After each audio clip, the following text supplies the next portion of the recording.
Election आ रहे हैं, एक माहौल बनना चाहिए, लेकिन आदिवासियों को मालूम नहीं है उनके साथ क्या हो गया। सबका ध्यान इन्होंने मणिपुर की तरफ लगा दिया और भारत की संसद में देश आजाद होने के बाद से पहली बार इतना बड़ा कानून पास हुआ जिसने आदिवासियों के अधिकारों को ही प्रश्न चिन्ह लगा दिया। मैं शुरू करता हूं, ये मैं 20 मिनट आखिरी में भाषण के बाद आप लोगों को बता दूंगा। चलो, आप लिख भी सकते हैं, बोल भी सकते हैं, मैं सुन भी सकते हैं, लेकिन पहली बात, ये पूरा जो आज का जो मीटिंग है मेरा, यानी अपन लोगों ने जो मीटिंग अरेंज किया है, इसका श्रेय यहाँ के जितने छिंदवाड़ा के साथी हैं बिरसा ब्रिगेड के और जो दिन रात काम करते रहते हैं, उन तमाम लोगों के लिए एक बार जोरदार तालियां होनी चाहिए कि वो लोग साथियों, हम छिंदवाड़ा में आज मीटिंग ले रहे हैं। एक प्रशिक्षण शिविर के लिए हम लोग बैठे हैं। पूरे समाज में बैनर पोस्टर का वार चालू है। पूरे देश में एक एक्सपेरिमेंट चालू है आदिवासियों के साथ में। शायद किसी को यह बात समझ में नहीं आ रही है कि आदिवासियों के साथ में सिविल वॉर शुरू हो गया है। ये गांडू लोग हैं जो लोग इस तरीके की बातें करते हैं कि इस दिन उत्सव मनाना है, तेरी बहन को नंगा करके घुमाएगा, उसके दूसरे दिन अगर दिवाली रहेंगी तो दिवाली पहले मनाएगा, उसका विरोध बाद में करेगा क्या? और मसला केवल नंगा करके घुमाने का नहीं है। नंगा करके घुमाने का जो वीडियो था, ये वीडियो किसने जारी किया? ये गवर्नमेंट ने जारी नहीं करी, किसी आदिवासी संगठन ने जारी नहीं किया। ये उन्हीं लोगों ने जारी किया जिन्होंने उस प्रकरण को अंजाम दिया।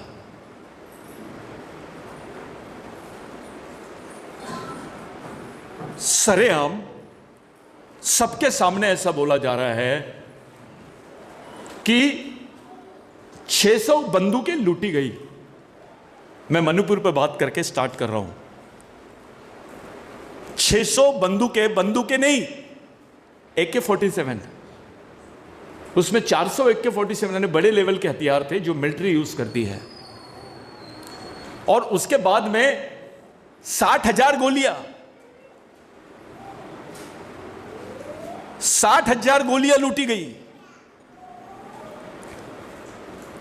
मैंने पूरे इतिहास में जितना आज तक स्टडी किया, नक्सलियों ने भी इतनी बड़ी लूट नहीं करी, आतंकवादियों ने भी इतनी बड़ी कश्मीर में लूटे नहीं। अचानक वहां की पब्लिक ने मिलिट्री से ऐसे कैसे लूट ली? पुलिस वालों की कैद से वो लेडीज को लेके जाती है पब्लिक। पुलिस के पास बंदूक थी, पुलिस ने फायरिंग नहीं किया, लेकिन वो लेडीज का बलात्कार करके उसको मार दिया गया। उसके बाद उन्होंने फायरिंग कर दी पुलिस वालों की गोलियों से। जिन्होंने किया उसको पुलिस ने फायरिंग नहीं करी। 60,000 गोलियां, 600 AK-47, 400 AK-47 और बाकी बंदूकें, ये लूट सकता है क्या कोई? भारत के इतिहास में कभी नहीं हुआ है। और भारत सरकार ने अभी सुप्रीम कोर्ट में इसका एफिडेविट दी, शपथ पत्र सादर किया, वहां पर सबमिट किया। उसमें लिखा है कि इतनी गोलियां, 60,000 गोलियां, 600 बंदूकें और कुछ बम गोले इन्होंने पब्लिक ने लूटी। कल का पेपर पढ़ो, कल के पेपर में और आया कुछ बंदूकें, हथियार और गोलियां और हाथ गोले फिर लूटे गए। मिलिट्री से कोई लूटता है क्या? मिलिट्री से कोई लूट सकता है क्या? मिलिट्री तो फायर कर देंगी। और मिलिट्री से लूटने का बयान गृह मंत्रालय से जाता है, भारत सरकार से, कि भाई इतने हथियार लूटे और इससे मारा गया। इसका दूसरा मतलब होता है कि आदिवासियों को मारने के लिए इतने हथियार, इतने बंदूकें दी गई और बाकायदा उनको मारा गया। आज का स्टेटमेंट है बीबीसी का कि मरने वालों की संख्या जो है 400 नहीं है, 300 नहीं है, उससे कई ज्यादा है, जिसका अभी अनुमान लगाना मुश्किल है। एक वीडियो आया है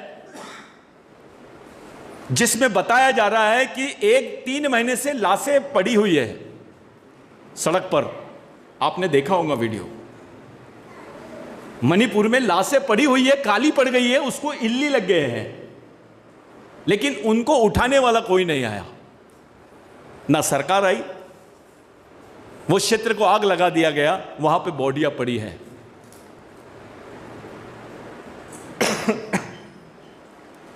क्या मतलब है इसका?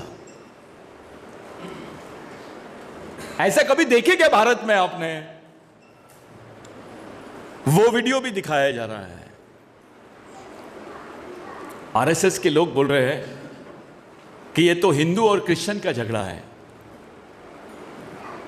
ये हिंदू और क्रिश्चियन का झगड़ा है, भारत में आरएसएस ऐसा बोलता है। और यही भारत सरकार विदेश में बोलती है कि यह आदिवासी समुदाय के दो समुदायों के बीच का झगड़ा है। वहां नहीं बोलती कि क्रिश्चियनों को मारे, वहां बोलते हैं कि आदिवासी समुदाय के बीच का झगड़ा है। ये दोनों चीजें सफेद झूठ है। भारत के 2 पार्ट है, आदिवासी भारत के 2 पार्ट है, जिसको डॉक्टर बाबा साहब अंबेडकर ने 5th शेड्यूल और 6th शेड्यूल बोला, जिसको 5वीं अनुसूची और 6वीं अनुसूची बोलते हैं।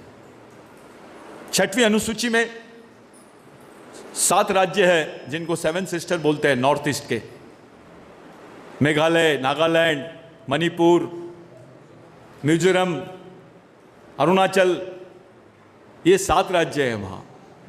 और 5वीं अनुसूची में जो राज्य है, पहला झारखंड, उड़ीसा, आसाम, मध्य प्रदेश, छत्तीसगढ़, राजस्थान, गुजरात, तेलंगाना, ये 5वीं अनुसूची की क्षेत्र है। महाराष्ट्र। करना क्या चाह रहे हैं ये लोग? किसी को समझ में नहीं आ रहा कि करना क्या चाहती है गवर्नमेंट। पहले इन्होंने लाए, मध्य प्रदेश में प्रधानमंत्री आए और इन्होंने बोल दिया हम यूसीसी लागू करेंगे।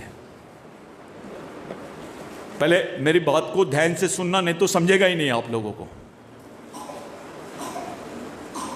यूसीसी का मतलब होता है यूनिफॉर्म सिविल कोड।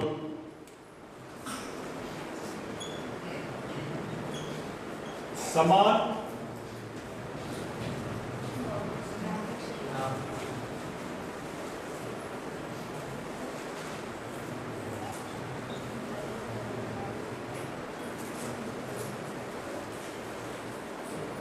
अब मामला देखिए कैसा अलग जा रहा है। समान नागरिक संहिता, यानी भारत में जितने लोग रहेंगे उनको समान रूप से कानून लागू होगा। वास्तविकता में समान नागरिक संहिता इसलिए लाया गया है क्योंकि ओबीसी बोल रहा है जातिगत जनगणना कराओ, दलित बोल रहा है कि मेरे को प्राइवेट सेक्टर में आरक्षण दो, आदिवासी बोल रहा है कि मेरे जमीनों के अधिकारों को सुरक्षित करो, मेरे लिए पर्सनल लॉ होना चाहिए। इस देश में मुस्लिम पर्सनल लॉ है, हिंदू पर्सनल लॉ है, क्रिश्चियन पर्सनल लॉ है, तो आदिवासी का सांस्कृतिक पर्सनल लॉ भी होना चाहिए। हमारे कुछ लोग हैं बचपना कर रहे हैं, वो लोग धर्म कोड मांगने की मांग कर रहे हैं। धर्म कोड जो है ये आदिवासी की मूल से आपको हटा देगा, क्योंकि आपके जो 370 में उधर के और 371-72 के अंतर्गत जो 13C क में जो अधिकार है, वो अधिकारों में आपके लिए रूढ़ी, परंपरा और संस्कृति का जिक्र है, ना कि धर्म का।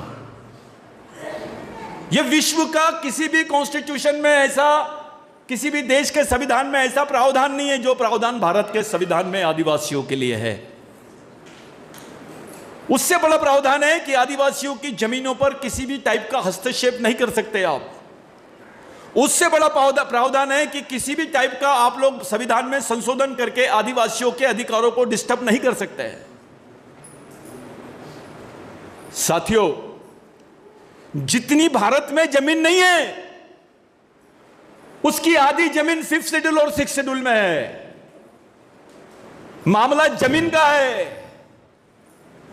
मुसलमानों के पास जमीन नहीं है, क्रिश्चियनों के पास जमीन नहीं है, जमीन आदिवासियों के पास में है।